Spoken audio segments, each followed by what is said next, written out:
Breaking news, overconsumption is taking over social media. From Sephora splurges to Stanley Cup collections, TikTok and Instagram are full of videos that show buying habits that leave many of us questioning how much is too much. Hi everyone, it's been a bit of a rough start, you know what I mean? But today we're diving into a super relevant, super important topic, the culture of overconsumption. So let's buckle up. So, what exactly is overconsumption? It's the endless cycle of just literally buying things, whether it's makeup, clothing, or stationery, because it's trendy, aesthetic, or because everyone else is doing the same thing, you know? The interesting thing is that overconsumption isn't just about like having too much. It's about the pressure to buy, own, and show off. And social media has amplified this to the max. And I want to show you how. So let's look at some of the TikTok videos that I found online that have literally blown my mind.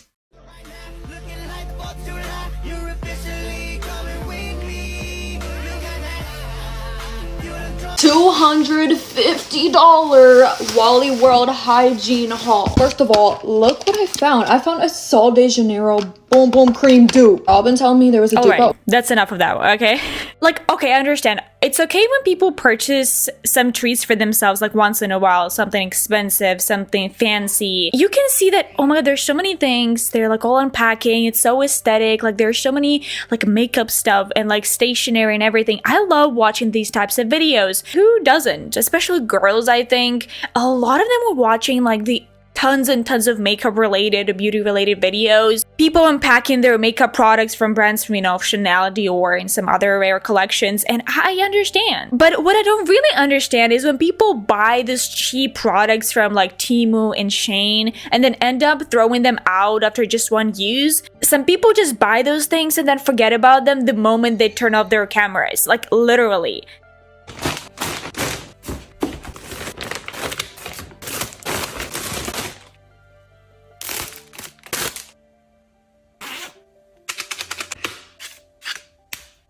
Like, I don't know, why do they buy those things? Like, really, girl?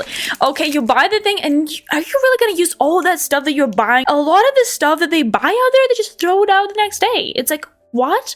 Wow, like, look at all these products, like lipsticks in every shade imaginable, 20 different eyeshadow palettes, and don't get me started on the skincare shelves. Like, I don't really know what's going on there. And here's the thing, do you actually need all of this? And more importantly, why are we watching this type of content? Those are the interesting questions that I really would love to ask while watching these types of videos and kind of think about it. As a mayor of vanity reset. Alright, just like cute. Like, look at all these products. Like, look at these, like, wow, right? Like, it's so engaging, colorful, aesthetic. When you're watching this video, it, like, literally, all you think about is just, I want that. I want the same amount of, like, well-organized makeup. Look at the drawer. Wow, it's huge. She opens it. It's ginormous, I would say. People watching it are like, wow, I want the same thing. Like, really. Another one, organize and stock the junk drawer with me. There are these wooden drawers. What is this? Stationery or something? Yeah, those some pans, like stationery things. Wow, look at the amount of products that she has. Like, she has some kind of lights and, different... Oh my god, it's like a bunch of things that she has. She has some kind of simple mint cookies or whatever she has. Oh my gosh. Something for the teeth. Like junk drawer? Like, are you calling it a junk drawer? I wouldn't say so. Okay, let's look at the comments of like what people write about it. This is like the opposite of junk drawer. I fear. Yeah, the same thing here. A junk drawer is meant to be chaotic. Alright, I found a slice of bread with 3 bites taken out of it in my junk drawer. Oh my god, okay. I'm afraid if you don't get her digging through your junk drawer, it's not a junk drawer. Obviously, like, they have braggingly showing these drawers, showing this organization videos, like, how they're organizing everything, calling it some kind of junk drawer.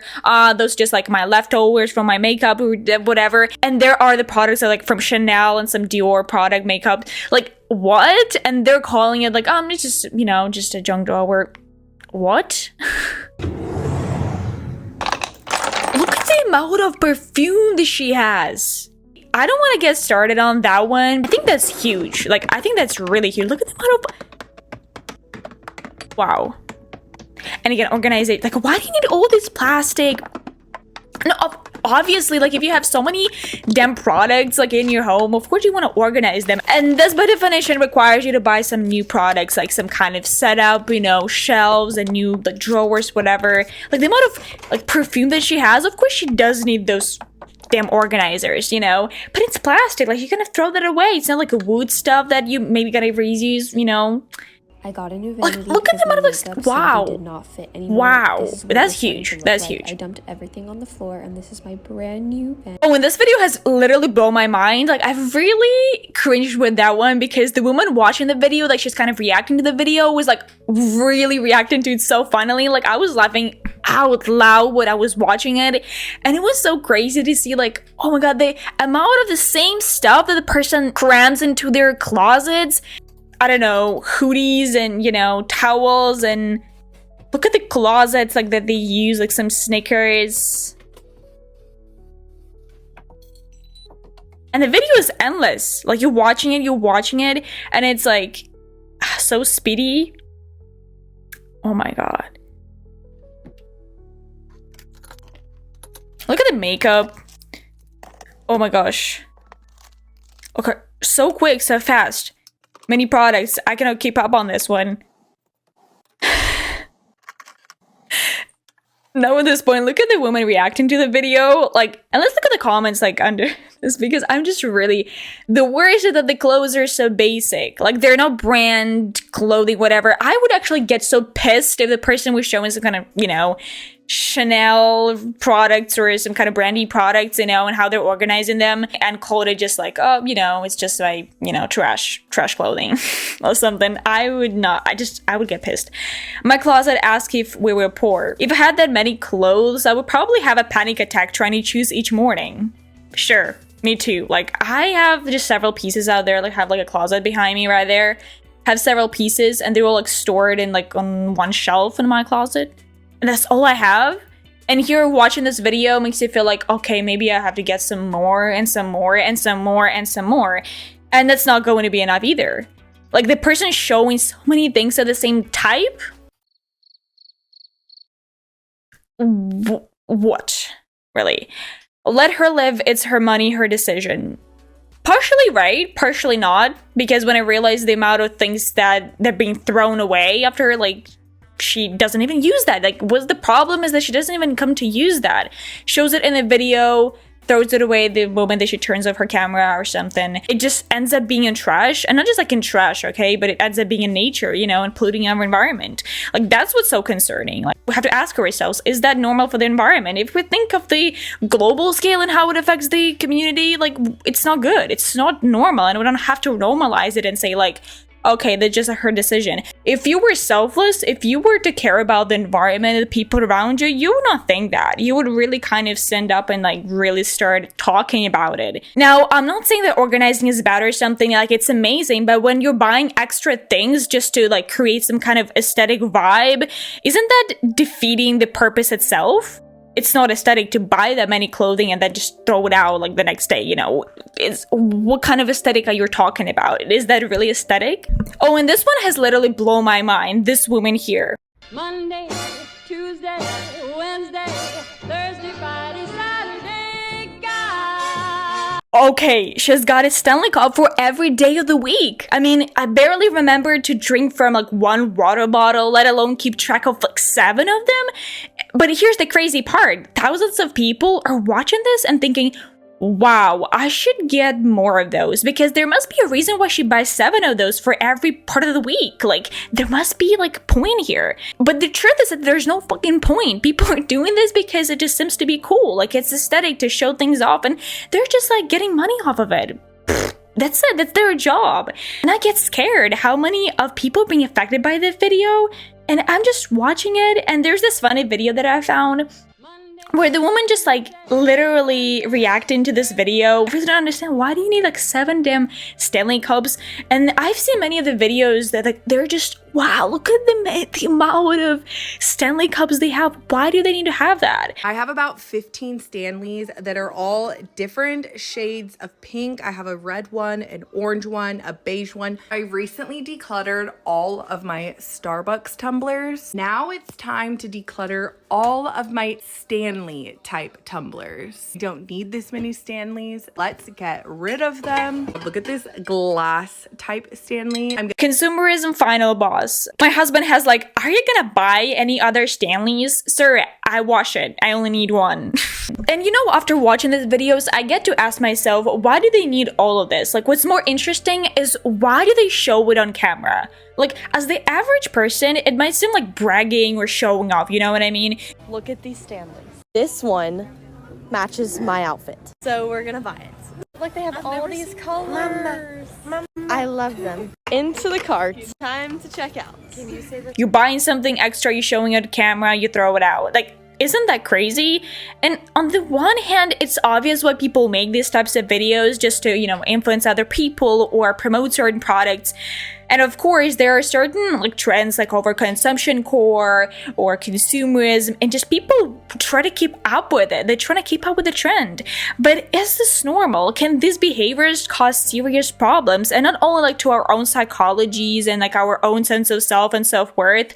Oh, I don't have that thing. I feel bad about myself. I'm talking about global problems like, you know, climate change problems, you know, sustainability ideals. Have you ever heard of them before? And overconsumption kind of goes against that as the time goes by. And here's what it gets tricky. Overconsumption isn't just about buying things. It's about the emotions tied to it. I've seen the video of this influencer online, and her words resonated so much with me. So I'm really enjoying this whole de-influencing thing, partially because I personally have a really bad spending problem, which is like embarrassing to admit, but it's true. I like buying new things. I like feeling like my life is aesthetic and on trend, and I like adding novelty to my life, which is fine. Like, it's fine to buy new things, and it's fine to treat yourself every once in a while. But when overconsumption is like your coping mechanism, like it is mine, not only is that so bad for like your mental health and the planet and whatever, it's gonna make you so broke. And I know that from personal experience. Starting off with the worst offender, expensive body wash. And in my opinion, there truly is like not a bigger waste of money. Why do you need this? It's body wash. Go to the drugstore, get like an Aveeno body wash. You'll be happy. Your skin will be happy. You do not have the money to be buying this if you're like a regular person like me. It's body wash. And she has it right. Like, I agree with her 100%. There are some of us who experience those feelings, and she shares this with her audience who can understand. But learning how to control it and not get influenced by the influencers whose job is to influence you 24/7 is like a hard thing, but it's worth it.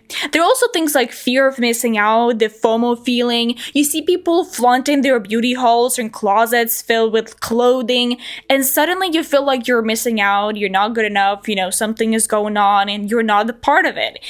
There's also this comparison culture. You're watching videos of someone else's normal skincare routine, complete with luxury items that cost more than most people's monthly rent, and it makes you wonder if your routine is good enough. Let's see how much my whole makeup routine actually costs. I'm slightly scared for this. I start off with my Glow Recipe Toner, which is $35. Then I use my Tatcha Dewy Serum, which is $89. Oh my gosh. After that, I use my Tatcha Dewy Skin Cream, which is $72. Next are the Glow Recipe Dewdrops, which are $35. Then the Milk Hydro Grip Primer, which is $38. Then my absolute favorite, the Hourglass Skin Tint, which is $49. And Total is $760, which is absolutely crazy. I just cringe with those videos a lot because people are showing something that only the privileged ones, I would say, get to experience, and they leave us feeling like, okay, like, is that no? Maybe that's the normal. Maybe that's the boundary or like the standard that we have nowadays. Maybe you have to live up to it. When the reality is that it's just like the part of normalizing it. Like, we have normalized the idea of overconsumption despite people talking and voicing the problems with overconsumption, but we still get stuck in this like normalization stage where we're like, maybe it's fine, you know, it's my normal skincare routine. That's what I buy them every day, but it's not normal. Look at this, like, really? Is it normal? Like, for whom? And let's be real, part of this is marketing. Like, influencers try to promote products to make them seem essential. Like, you're gonna die without that product, you know, unless you buy that, you're gonna die, you know. They know these videos are visually appealing and they tap into the dopamine hit that we all get from seeing something, you know, shiny, new, aesthetic. And let's ask ourselves, eventually, is that healthy? Is that normal? And these whole collections and trends are making people feel inadequate, making them spend money they don't have on things that they don't need. And here's the big truth bomb. Most of what you see online out there isn't real. Like, some giveaways are fake. If you think that those influencers are actually doing some giveaways and stuff, most of those are fake. Some influencers only show their highlights, not the cluttered rooms behind their cameras. Like, and that's the truth. I've seen numerous videos from like really popular content creators. I can guarantee you're being lied to by the majority of beauty influencers you follow, because here I am doing my skincare routine. You're probably thinking, wow, my skin looks so glowy, it looks great, I wonder what product she's using, when in reality this is all caused by a filter. And that's everything you had to know. It's not real. And that's hard to accept. And that's really hard to accept. One thing I've always said is like, you shouldn't meet your idols. A lot of my favorite influencers ended up being the rudest people I've ever met my entire life. Even the ones that you think like, nah, they can't be rude, like they're so nice. The ones that I had the worst experience with were the ones that I was like, oh, there's no way they're rude in person, because they just seem so authentic and nice. Nope. I don't want to generalize, so I'm not talking about everybody, but a lot of the rudest influencers I've met were like influencers who were like part of like the beauty community, like the tutorial teaching how to do makeup. Like, I don't know what it is. They're just, a lot of them are really rude. I thought it was just me, but then I talked to like my other influencer friends, and there was like certain influencers that we'd both met that we thought would be really nice, and they're like beauty influencers, and they were not nice. I also noticed that they're kind of like weirdly gatekeepy. Like, whenever I meet beauty influencers, if I have like makeup questions, like that's like, I'm like, this is my moment to shine, I gotta ask them now, this is the best person to ask. And they'll like give me super vague answers or just make me feel like I'm stupid for even asking. And it's like, girl, I could scroll through your TikTok right now and find the answer to my question. Like, and when it comes to beauty related content, there's so much on the skincare stuff. Like, I just see these trends every single week. They're all new. And have you ever seen this morning shed trend on TikTok? I think it's been popular like in last year in 2024. The most interesting thing is that these people on TikTok just pretend to do this morning shed routine. What's so annoying is that a lot of them are just like pretending to go sleep and then wake up in the morning, or like, you know, I've slept so well. Morning Shad just like takes off her bundles, or I don't know. Wow. Take something off her forehead. Alright. Good morning, everyone. I slept well last night. Stop. When she says I've slept well last night, I'm like, did she even sleep at all? I don't really believe that she even sleeps like that. Like, what? Obviously, the constant need to buy stuff is totally real. Like, for some, it's almost like an addiction. And social media makes it all damn worse. Like, it's bombarding us with the ads, with the, you know, influencer recommendations, with the trends that change literally weekly. But fortunately, there are some people who are like against the trend of like overconsumption, core consumption, whatever. And I just respect those people so much. Like, not everyone is caught up in this like cycle. Some people are in fact actively promoting underconsumption, which is like a new trend, I think. A movement that focuses on living simply, appreciating what you have, and consuming responsibly. I don't need the latest headphones because my wired ones let me listen to the same songs. I don't need the next It Girl sneaker as long as the ones I have still protect my feet. There's no rush to decorate my home with dust collecting decor when I could slowly curate secondhand over time. I'm not rushing to buy the new MacBook when I've been able to repair and keep using my 2015. I'm not buying new containers when I have upcycled ones that can do the same thing. And I'm not trying to make things like luggage look cute when it doesn't change anything about my trip. Reminder, you don't need it. K, love you, bye! Under consumption core, I do not like variety when it comes to makeup. I basically do the same makeup look like every day. So here's my daily makeup. Let me show you what I do.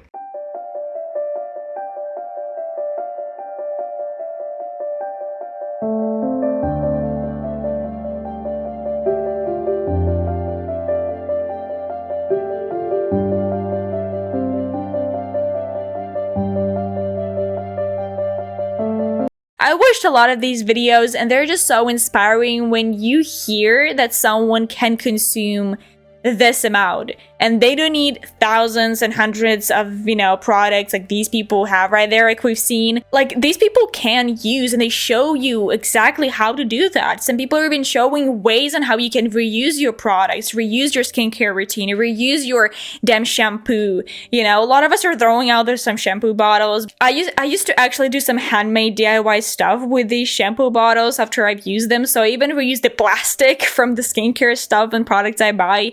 And it's incredible how some people are showing it to the audience. What's so amazing about these people is that they stop normalizing overconsumption. They go against the idea that it's normal to consume everything you fucking see on social media every single week on TikTok somewhere. Someone talks about a new makeup product, someone talks about a new cream or skincare product you have to buy, and you have to buy it. They go against the kind of grail and really show people that it's not normal. Okay, this just needs to be said, but if you are in your 20s, it is not normal to own tons of designer things. I don't own a single designer thing. It is not normal to go spend $200 at Sephora, Ulta once a week. It is not even normal to go out to fancy restaurants and drink multiple times a week. There's nothing wrong with those things, but I just need to remind you that that is not normal. Us normal people do not do that. Okay? You're not alone. And social media is lying to you. Like, my respect to those people so much. Rather than promoting the horrific consumption culture so many people do right now, some are prevailing and giving the actionable advice on how to underconsume. And these are the real bosses, I should say. They show us how to declutter, how to shop mindfully, and how to make use of what we already have. So overconsumption is a product of our times. I think it's really perpetuated by social media a lot, by marketing, you know, by the comparison culture. But it doesn't have to define us eventually. You have to remember that it's not all about having more. It's about finding joy in less. So that's what I want you to remember, really. My phone fell. Yes, I'm here. Bye.